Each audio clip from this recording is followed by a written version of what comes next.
संविधान, शासन व्यवस्था और सामाजिक सरोकार। भैया बहनों, हम कल इस विषय पर चर्चा कर रहे थे, तो आइए कक्षा 10वीं के सामाजिक विज्ञान में पुनः हम आगे बढ़ते हैं और इस टॉपिक को आगे चलने का हम प्रयास करते हैं। तो यहाँ पर हम संसद, यहाँ पर दिखाने का मैं प्रयास करूँ, ये हमारे देश का संसद भवन। तो भैया बहनों, मैंने आपको बताया था कि संसद लोकसभा, राज्यसभा और राष्ट्रपति, इनसे मिलकर के हमारे देश का संसद बना है। लोकसभा, राज्यसभा और राष्ट्रपति तीनों को मिलाकर हम संसद कहते हैं। कि ये संसद भवन जो आपको चित्र में मैं दिखाने का प्रयास कर रहा हूँ, हमारे देश का संसद, जहाँ से पूरे देश का संचालन होता है, जहाँ नियम कानून इसी संसद में बनते हैं जो पूरे देश में लागू होता है। तो आइए इस पर और गहन चिंतन करते हैं, मनन करते हैं और इस पर चर्चा करने का प्रयास करते हैं। तो भैया बहनों, यहाँ तक ऊपर मैंने यहाँ तक पूरा पढ़ा दिया है। आगे लोकसभा और राज्यसभा, यहाँ से हम आगे बढ़ते हैं। तो भैया बहनों, हमारे भारत में 2 सदनी विधायिका की व्यवस्था की गई है, जिसे एक को कहते हैं लोकसभा और दूसरा है राज्यसभा। लोकसभा के सदस्य पूरे देश के लोगों द्वारा सीधे चुनकर आते हैं और राज्यसभा के जो सदस्य हैं मुख्य रूप से विभिन्न प्रांतों की विधायिका द्वारा चुने जाते हैं। 2 सदनों की क्या जरूरत है आखिर? क्यों 2 सदन बनाया गया?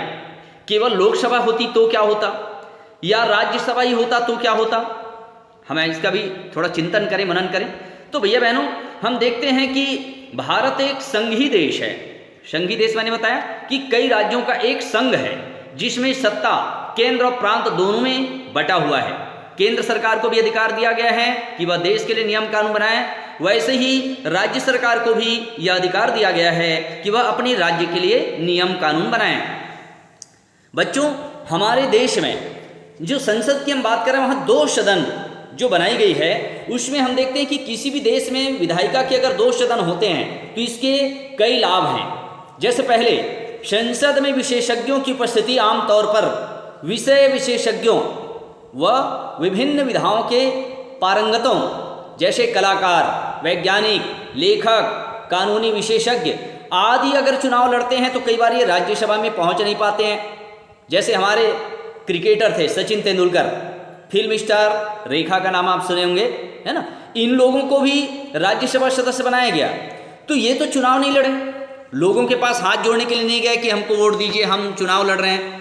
पर ये खेल जगत में, फिल्मी जगत में या वैज्ञानिक जिस क्षेत्र में भी हों, ऐसे लोग जिनके कारण हमारे देश का नाम गौरवान्वित हुआ है, तो उसे राज्यसभा में राष्ट्रपति द्वारा 12 लोगों को मनोनीत किया जाता है, ताकि लोकसभा में जो जनता के द्वारा प्रत्यक्ष चुने गए लोग हैं, वह कानून बनाते समय या लोगों की भावनाओं को अगर ठीक से नहीं समझ रहे हैं, तो राज्यसभा के जो बुद्धि विवेक से परिपूरित ऐसे लोग लोकसभा के द्वारा बनाए गए नियम और कानून का चिंतन मनन कर सके, उचित अनुचित का देख रेख करके नियम कानून में संशोधन करके अपना विचार व्यक्त कर सके।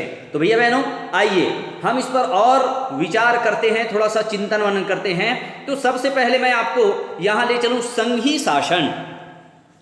भारत राज्यों का एक संघ है। मैंने कहा कि हमारे यहाँ अलग अलग राज्य हैं, मगर फिर भी सभी राज्यों को मिलाकर एक देश बना, जिसे हम कहते हैं भारत। बच्चों, संघ और राज्य में शक्तियों का बंटवारा कर दिया गया है। ये केंद्र सरकार और राज्य सरकारें अपनी अपनी सीमाओं में रहते हुए स्वतंत्र रूप से कार्य करती है।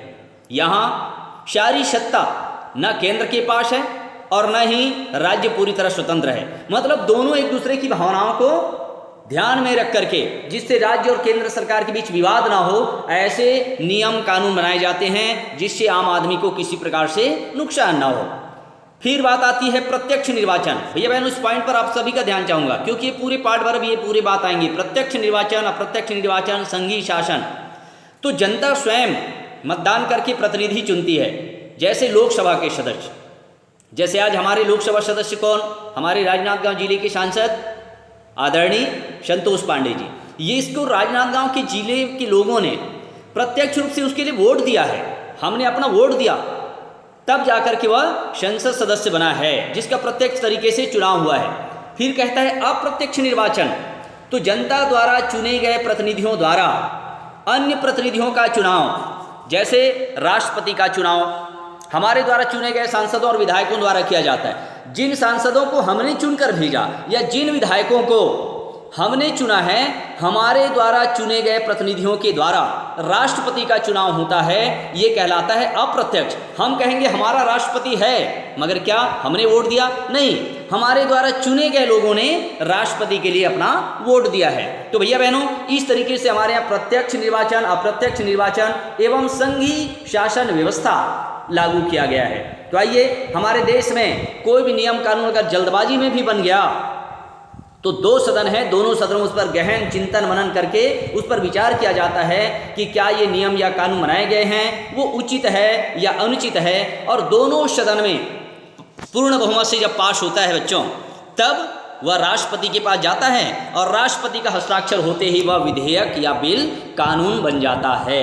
तो आइए हम संसद के 2 सदन को थोड़ा तुलनात्मक चिंतन करने का प्रयास करें। संसद का गठन, तो यहाँ पर पहले हम राज्यसभा की चर्चा करते हैं बच्चों। सदस्य संख्या, तो राज्यसभा में अधिकतम सदस्य संख्या 250 होती है, 250 अधिकतम, पर इसमें 238 हैं वो अप्रत्यक्ष तरीके से चुने जाते हैं, मगर 12 लोग जो हैं राष्ट्रपति द्वारा मनोनीत होते हैं। अब चुनाव होना और मनोनीत होना अंतर क्या है? चुनाव के लिए उसके लिए वोट किया जाता है, वोट डाला जाता है, और मनोनीत के लिए उनका नाम प्रस्तावित किया जाता है। जैसे मैंने अपने सचिन तेंदुलकर का नाम लिया, सचिन तेंदुलकर किसी के पास चुनाव के लिए हाथ जोड़ने नहीं गया, परंतु उसकी खेल प्रतिभा, फिर फिल्म स्टार रेखा, जिन्होंने अपनी फिल्मी जगत में पूरे भारत का नाम रोशन किया है, तो ऐसे खेल जगत से समाचार, वैज्ञानिक, संस्कृति या ऐसे कोई भी क्षेत्र जहां से हमारे देश का नाम गौरवान्वित करने वाले लोगों को, विवेकशील बुद्धिजीवी लोगों को राष्ट्रपति द्वारा मनोनीत किया जाता है। तो इस तरीके से 250 में 12 राष्ट्रपति द्वारा मनोनीत सदस्य होते हैं। फिर राज्यसभा सदस्य बनने के लिए उसकी आयु 30 वर्ष होना अनिवार्य है। 30 वर्ष या 30 वर्ष से अधिक आयु का व्यक्ति राज्यसभा सदस्य बन सकता है। फिर अधिवेशन संख्या 3 सत्र साल भर में होता है बच्चों, शीतकालीन सत्र, मानसून सत्र और बजट, ये अधिवेशन 2 भागों में होता है। फिर सभापति, हमारे देश के उपराष्ट्रपति हैं, वह राज्यसभा का सभापति कहलाता है। तो आज हमारे उपराष्ट्रपति कौन, आप सबको भी ध्यान में होना चाहिए, आदरणीय वेंकैया नायडू जी, ये हमारे देश के वर्तमान उपराष्ट्रपति हैं जो राज्यसभा की कार्यवाही का संचालन करता है। फिर कहता है गणपूर्ति, इसको कोरम भी कहा जाता है। तो भैया बहनों, सदन में कार्यवाही को संचालित करने के लिए कुल सदस्यों के 1/10 सदस्यों की उपस्थिति अनिवार्य है, इसे गणपूर्ति या कोरम कहा जाता है। जैसे राज्यसभा में 250 सदस्य हैं, तो 250 में 1/10 कितना होगा? 100 में 10, 200 में 20 और 50 में 5, मतलब 25 सदस्यों की उपस्थिति अनिवार्य है, तब राज्यसभा की कार्यवाही संचालित होगी। इसे गणपूर्ति या कोरम कहा जाता है। ये तो रही राज्यसभा की बात। अब चर्चा करते हैं लोकसभा। तो लोकसभा में अधिकतम सदस्य संख्या 552, सीधे चुनाव से कितने आते हैं? 550। राष्ट्रपति द्वारा 2 आंग्ल भारतीय को अगर उनको प्रतिनिधित्व तो नहीं मिला है तो मनोनीत भी किया जा सकता है। सामान्य रूप में ऐसा देखने को बहुत कम मिलता है। तो भैया बहनों, 550 सदस्य संख्या, परंतु वर्तमान में हमारे यहाँ भी फिलहाल कितने 545 सदस्य संख्या चुनाव जीत करके गए हैं, ये संख्या भी वर्तमान की है। उसके बाद हम देखते हैं कम से कम लोकसभा सदस्य बनने के लिए 25 वर्ष की आयु होना आवश्यक है।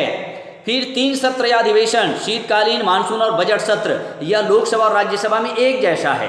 फिर कहता है जैसे हमारे देश के उपराष्ट्रपति राज्यसभा का सभापति होता है, वैसे ही लोकसभा में अपने चुने गए लोगों द्वारा आपस में मिलकर के लोकसभा अध्यक्ष का चुनाव किया जाता है। जैसे अभी वर्तमान लोकसभा अध्यक्ष कौन? आदरणीय ओम बिरला जी। फिर यहाँ पर हम देखते हैं गणपूर्ति। तो यहाँ पर भी गणपूर्ति के लिए एक जैसा नियम। क्या है गणपूर्ति का नियम? इसमें भी 1/10 सदस्यों की उपस्थिति अनिवार्य है। अब 1/10 माने 500 अगर 50 है तो 550 का 1/10 कितना होगा भैया बहनों?